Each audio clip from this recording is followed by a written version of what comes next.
Hello guys, आप सभी का वेलकम है क्विक स्टडी जियो चैनल पर। आज की इस वीडियो में जो टॉपिक हम कवर करने जा रहे हैं वो है सेक्रेड ग्रूव्स। ठीक है, तो ये न्यूज़ में क्यों है, इसको लेके सुप्रीम कोर्ट ने क्या मतलब डायरेक्ट किया है, ठीक है, तो उसको जानते हैं। ठीक है, the supreme court in December 18 2024 ruling directs Rajasthan to map and classify sacred groves as forest under Wildlife Protection Act 1972.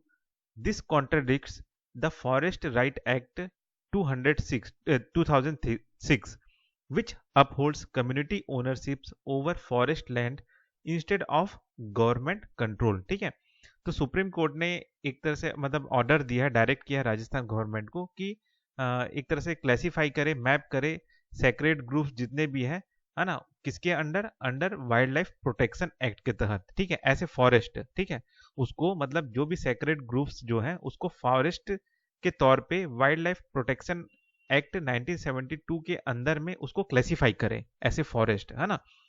तो ये जो फैसला है ये कॉन्ट्राडिक्ट करता है फॉरेस्ट राइट एक्ट 2006 के को लेके। ठीक है, 2006 के खिलाफ होता है। ठीक है, उसमें क्या कहता है, जो फॉरेस्ट राइट एक्ट है वो एक तरह से जो कम्युनिटी ओनरशिप है, ठीक है, उसको प्राथमिकता देता है। ठीक है, लेकिन ये जो वाइल्ड लाइफ प्रोटेक्शन एक्ट के तहत फॉरेस्ट इस सेक्रेड ग्रुप्स को, ठीक है, जो भी सेक्रेड ग्रुप्स है राजस्थान में उसको अगर ला दिया जाता है तो अब इस पे जो कंट्रोल जो है वो कम्युनिटी ओनरशिप का नहीं रहेगा, उस पे कंट्रोल रहेगा गवर्नमेंट का। ठीक है, ये चीज कहा जा रहा है। ठीक है, तो ये एक तरह से विरोध क्या बोलते हैं वो हो रहा है, विपरीत कॉन्ट्राडिक्ट हो रहा है दोनों चीज। ठीक है, तो चलिए जानते हैं ये सेक्रेड ग्रुप्स जो है ये क्या है। Community protected forest patches with cultural and ecological significance covered conserved through traditional customs and religious beliefs. ठीक है, तो ये जो सेक्रेड ग्रुप्स जो होते हैं ये कम्युनिटी प्रोटेक्टेड जो होते हैं फॉरेस्ट होते हैं। ठीक है, छोटे छोटे फॉरेस्ट होते हैं जिनका एक कल्चरल और इकोलॉजिकल इंपॉर्टेंस होता है, जिसे कंजर्व करके रखा जाता है ट्रेडिशनल कस्टम्स के थ्रू और रिलीजियस बिलीव्स के चलते। ठीक है, फाउंड अक्रॉस इंडिया, तो ये जो सेक्रेड ग्रुप्स है सारे इंडिया में सभी जगह ये मिलते हैं। ठीक है, मतलब है ये जो सेक्रेड ग्रुप्स जो है, this groups serve as biodiversity hot spot and water recharge zone. ठीक है, तो ये एक तरह से बायोडाइवर्सिटी हॉट स्पॉट्स की तरह सर्व करते हैं और साथ ही साथ ये वाटर रिचार्ज जोन भी होते हैं। ठीक है, अब इसको लेके क्या क्या जो है पुराने समय में सुप्रीम कोर्ट का क्या क्या फैसला आया है उसको जानते हैं। ठीक है, तो 1996 में T N Godavarman Godavarman Godavarman versus union of India, ठीक है, establish that any land with forest characteristic should be considered forest land. ठीक है, तो 1996 में जो भी जो भी ऐसा जगह है, जमीन है, जो फॉरेस्ट का जो भी कैरेक्टरिस्टिक उसमें पाया जाता है तो वो फॉरेस्ट लैंड कंसीडर किया जाएगा, ये कहा था इस फैसले में सुप्रीम कोर्ट में। ठीक है, फिर Rajasthan expert committee 2004 identified sacred groups as forest only if they meet specific criteria. ठीक है, तो जो राजस्थान एक्सपर्ट कमिटी है 2004 में, उन्होंने एक बात कहा कि ऐसे सेक्रेड ग्रुप्स जिसे हम फॉरेस्ट बोल रहे हैं उसे फॉरेस्ट हम तभी मानेंगे अगर वो कुछ क्राइटेरिया फुलफिल करेंगे, जैसे कि 5 हेक्टेयर का जगह हो जिसमें 200 से ज्यादा ट्रीज पर हेक्टेयर में हो। ठीक है, तब हम उसको फॉरेस्ट की तरह ट्रीट करेंगे। ठीक है, ठीक, बाकी वो हमारा सेक्रेड ग्रुप्स होगा। ठीक है, ये एक्सपर्ट कमेटी 2004 में कहा गया था राजस्थान एक्सपर्ट कमेटी द्वारा। ठीक है, फिर सुप्रीम कोर्ट दिसंबर 18 में फिर एक रूल आ गया, अभी यही जो मैंने आपको बताया कि ये जो पुराना था उसको सबको ओवरराइड करके ये कहा गया कि जितने भी सेक्रेड ग्रुप्स हैं उसको आइडेंटिफाई करो, उसको मैप करो और उसको क्लासिफाई करो फॉरेस्ट। ठीक है ना, और उसको क्या बोलते हैं वाइल्ड लाइफ प्रोटेक्शन एक्ट 1972 के अंडर में फॉरेस्ट उसे घोषित कर दिया जाए, ये कहा है। ठीक है, अब इसको लेके क्या क्या इश्यूज आ रहे हैं, तो पहला तो वही चीज मैंने बताया कि ये कॉन्फ्लिक्ट हो रहा है जो आपका वाइल्ड लाइफ प्रोटेक्शन एक्ट और जो फॉरेस्ट राइट एक्ट के बीच में। ठीक है, forest right act 2006 recognise community forest resource under gram sabha. ठीक है, तो ये जो फॉरेस्ट राइट एक्ट है उसके तहत क्या है, ये जो कम्युनिटी फॉरेस्ट रिसोर्स है ये ग्राम सभा के अंदर आता था।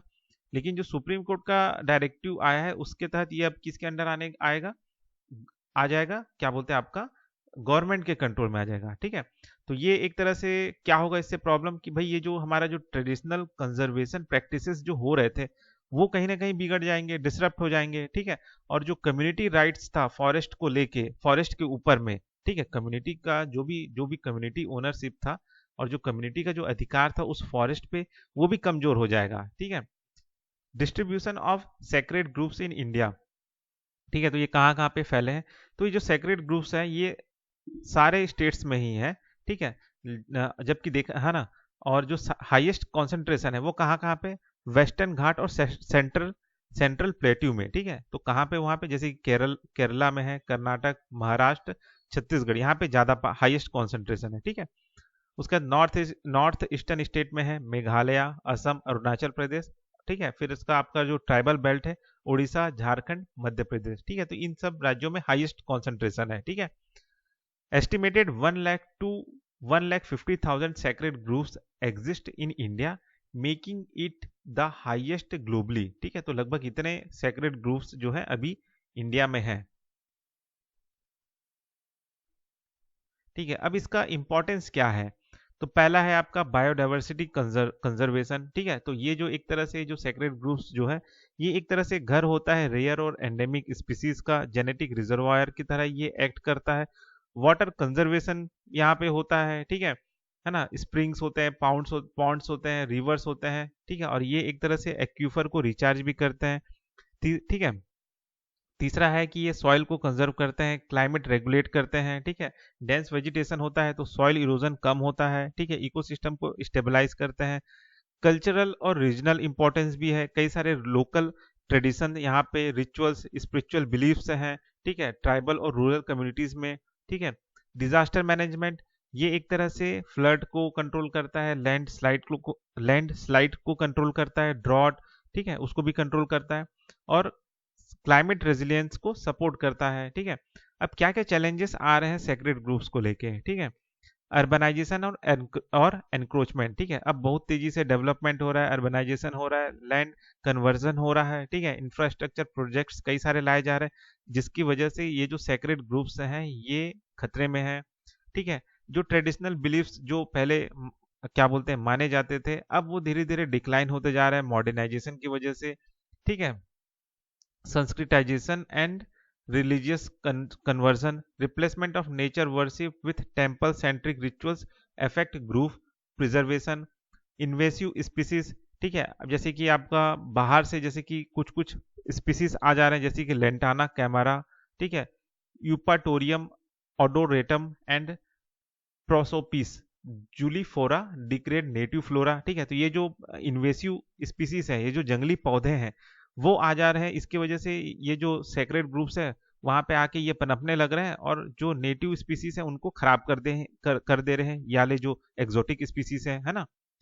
फिर है government policies and legal conflicts.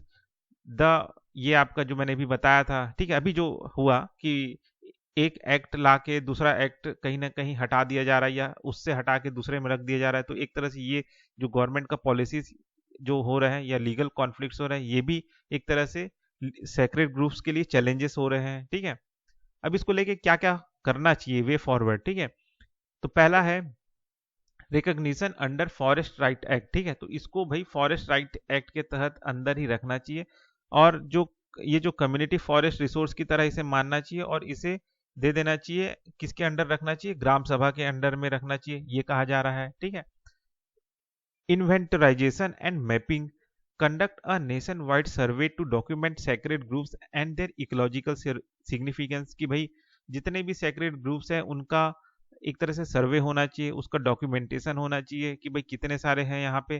ठीक है, और उसका इकोलॉजिकल इंपॉर्टेंस क्या है ये चीज जानना चाहिए। तीसरा है स्ट्रेंथन कम्युनिटी बेस्ड कंजर्वेशन। ठीक है, empower local communities, elders and tribal groups in group management. ठीक है, कि जो लोकल कम्युनिटीज है उनको जोड़ें। ठीक है, ताकि इस तरह का जो सेक्रेट ग्रुप्स है उसका मैनेजमेंट हो। ठीक है, रेगुलेटिंग अर्बन एक्सपेंशन, ये जो शहरीकरण के वजह से जो तेजी से इंफ्रास्ट्रक्चर प्रोजेक्ट से और जो डिफॉरेस्टेशन हो रहा है उसको रोकें। ठीक है, एक बफर जोन क्रिएट करे ताकि ये जो भी सेक्रेड ग्रुप्स हैं उसके इर्द गिर्द अगर बफर जोन क्रिएट कर दे तो ये जो सेक्रेड ग्रुप्स हैं वो प्रोटेक्ट हो सकेगा। Reviving indigenous practices, promote traditional ecological knowledge and involve youth in conservative initiatives. ठीक है, जो भी हमारा ट्रेडिशनल जो भी हमारा पूर्वजों द्वारा जो भी नॉलेज है, ठीक है, उसका इस्तेमाल किया जाए, उसको प्रमोट किया जाए और युवाओं को भी इस कंजर्वेटिव इनिशिएटिव में जोड़ा जाए। ठीक है, तो यही चीज है ना। तो कंक्लूजन अंत में क्या निकलता है? While the supreme court directive aims at conservation, it risk disrupting community rights and customs.